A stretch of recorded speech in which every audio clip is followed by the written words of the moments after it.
Good afternoon. It's February 28th. I'd say it's the last day of the month, but somebody gets a birthday this year. 4 years since they had a birthday. How about that? Anyway, I want to talk to you about a little bit about beginning your Christian life, but I also want to talk about this little part right here in James chapter 4:14. Whereas you do not know what will happen tomorrow, for what is your life? It is even a vapor that appears for a little time and then it vanishes away.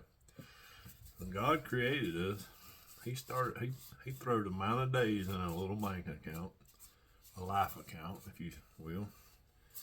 And every day we draw closer. We take a day out of that little account. We make a withdrawal. So that right there, that's a vapor. That's all it is. See how quick it's going? So we just don't have that much time on earth here. I mean, every time you blink your eyes, it was just 10 years ago yesterday. I was in kindergarten just 2 weeks ago. I mean, just look how quick your life went. The pastor always says that Nano at church, when his father passed away, I can't remember the amount of years. I've heard the story a lot of times, but I'll throw this out here. But she said that was the quickest 40 whatever years she'd ever spent in her life. So you got to cherish each day.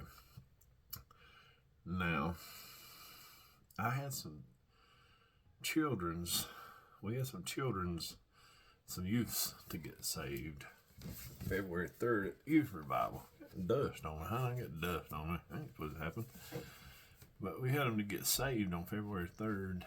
And sometimes they may wonder, I don't have that feeling that you say I'm supposed to have and stuff like that. How do I know? It's kind of like a woman that is pregnant. When she first gets pregnant, she first has to tell you that she's pregnant because you can't tell it. So if you got saved on February 3rd, chances are February 4th, nobody's going to see the fruit of that yet. It's possible that they will. I have seen some fruit out of several, but I guess they thought they were going to be evangelists the next day or something along the lines. But after a while in that pregnancy, she ain't got to tell you no more. You know that she is. And that's the same way we are in our Christian life. We for the first little while, nobody might not know that you've gotten saved unless you do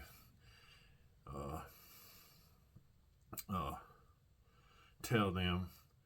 Or you might start seeing a little bit of evidence, like maybe be picking up a Bible and reading it, but sometimes people do that anyway, just kind of see what it's all about. But it's when you're gonna start showing after several weeks. I don't know how the term is, but you got to grow. It's like I told them in class not long ago. It's like a toddler when they're born, a baby when they're born. Unless you teach it how to walk, it's not going to probably not ever walk on properly. It's got to grow and grow into this adult that it'll become, and that's the same way your Christian life is. You're going to grow, but you got to get your spiritual nourishment. And the Bible says we are not to be. We have to be in this world, but we do not have to be of the world.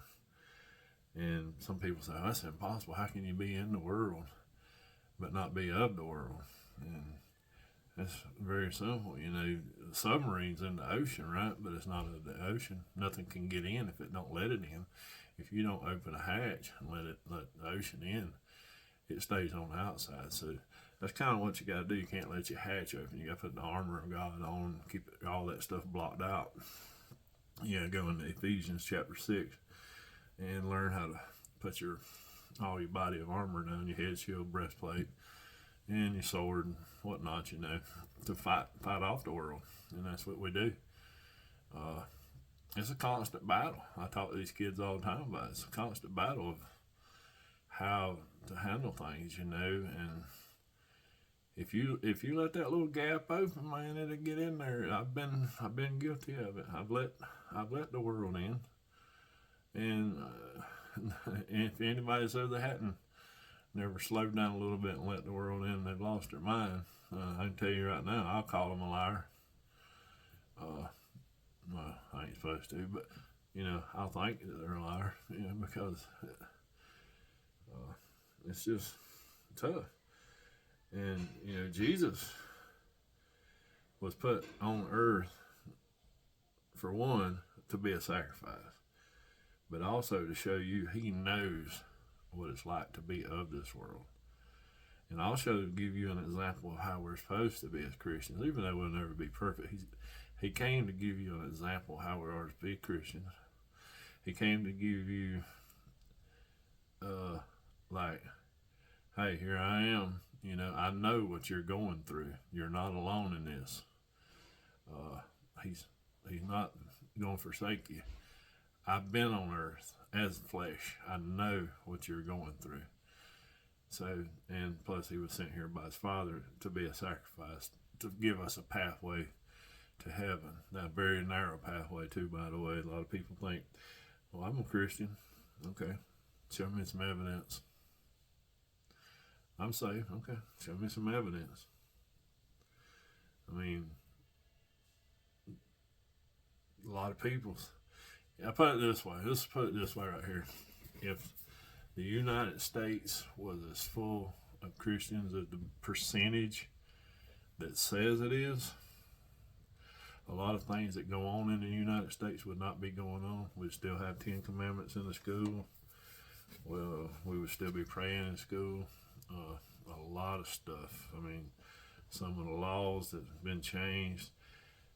Either we got the majority and we don't have no backbone, or we got the minority. One of the two. So, a lot of people say they're Christians. I say, show me. And no, you don't have to show me. But, it's just the vibe that gets put off to me, like, well, they said they're Christians, but I don't know, there's not really a whole lot of fruit coming off of that branch right there, so judge the tree by the fruit that it bears. It says that too in the Bible, but everybody says, don't judge me. But it also says, take the plank out of your eye before you judge someone too. And trust me, I got my faults, so I guess I can place a little bit of judgment on that branch for dropping fruit, because I know I got my own faults. Some people think they're perfect Christian, but don't forget, life is just a vapor. That's all it is. It's gone. See how quick that vapor's gone? That date of when you was born, and that date of when you pass away, and that little bitty dash in between, that's the lifespan, about an inch. That's how short your life is, right in between them two dates. Like I said, yesterday I was in kindergarten, or 2 weeks ago I was in kindergarten, last week I was in high school. 5 days ago I was having kids, and now I'm right here. Every time you blink. Now my kids, they're seeing that go by. And kids, I mean, I got teenage grandkids now. Keep one of them in prayer right now, please. Well, keep them all in prayer, but especially one right now. And I appreciate them prayers yesterday. I felt them. I really did. I have an important decision to make, and it's dealing. It's dealing with. I don't want to put. It's dealing with my ministry. Let's just put it that way. And I just weighing some options at the moment. This is just keep me in prayer on that. I think I'm straight on it. I'm waiting for that clear voice, and not from George Burns. I'm actually waiting on it from God. That was a joke. You'd have to be born back when I was born back in the 1900s to get that joke. On that part, last part, I don't need it to be George Burns or Bruce. I need to hear it from God. Yeah, y'all have a great day. God bless you and peace. I'm gonna go eat a hamburger because this truck driver is tired after that 608 miles a day. People that are driving slap crazy. I mean, some of them are act like they don't care how much gas costs. They're running 140. Cause I got a little radar in my truck that tells me when you come in front of me how fast you're going. I had a car today whoop back in front of me at 141, which that's not the fastest that I've seen. What it does is it tells me how close I'm to somebody and the speed that they're going. A lot of times you see a tractor trailer. This is for you non-tractor trailer drivers. You see a tractor trailer and you wonder why he's kicking out there in the left lane quicker than you think he should.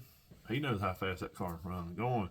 Because if I see something doing 58 and I'm doing 70 and it's in my target, my radar range, that means I need to get over. That's why we get over so quick. So stop slinging around on the right and whooping back in front of us to the left. We fell out there for a reason. And we love y'all. And y'all need to love us, because if it wasn't for us, y'all would never get no toilet paper. Or no. No.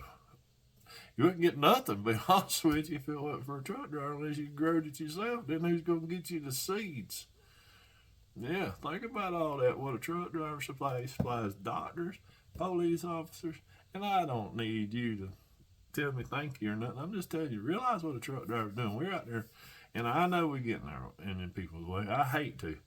I really do. I mean, I try to be courteous, and I don't fall out there until I absolutely need to. But we're trying to do a job to get to point A to point B. We got 14 hours to get it done, by the way, in case some of y'all don't know that. So, you know. But like I said, let's all get along on the interstate. God bless y'all. Love everyone.